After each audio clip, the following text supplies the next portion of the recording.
आपण ज्या वेळेला सगळे एकत्र काम करत होतो, आज ती एवढी धुणी काढण्याची काही गरज नाही. मग प्रत्येकाला हा संधी मिळते आणि प्रत्येकाला फक्त काय की कोणाला तरी खुश करण्यासाठी आपण दुसऱ्यावरती आरोप करत नाही, एवढं माझं म्हणणं आहे. म्हणून माझं एवढंच म्हणत होतं, काल मी जे काही बोललो होतो ते कॉन्ट्रॅक्टर लोकांच्या बाबतीत बोललो होतो. मी कोणी बीजेपीच्या सत्तेबद्दल बोललो नाही. परंतु प्रसाद लाड यांना काही कारण नसताना उंदीर कुठे गेले, गाळ कुठे गेला, तो गाळ आणि उंदीर मी त्यांना एक दिवस माझ्याबरोबर घेऊन जातो. ते कोणाकोणाच्या घरात अजून आहेत ना गाळ आणि उंदीर, ते एकदा दाखवून देतो म्हणजे त्याला कळेल.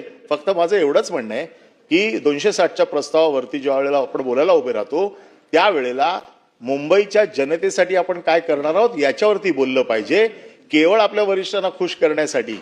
आता त्यांना काय अधिकार आहे ते काल की इतके एवढे लोक साफ झाले, तेवढे लोक साफ झाले, एरळे राहतील. तुम्ही प्रसाद लाडमधनं बाहेर या. या निमित्ताने रिप्लायवर संपवा आता. नाही, ते आता पण बोलले ना की तुम्ही एकटेच राहणार, त्या निमित्ताने मला एक किस्सा सांगायचा, फक्त एकच मिनिटात संपवतो.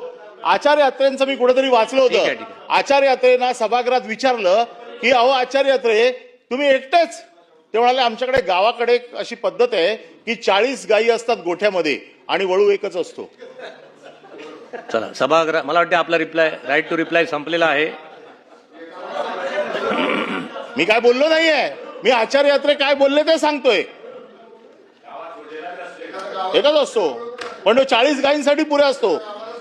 हा सडलेला असतो पण तो 40 गायींसाठी पुरेसा असतो, तो गोठ्यात असतो. अनिलजी तुम्ही सन्माननीय सदस्य आहात. त्यामुळे आपण सावध राहा.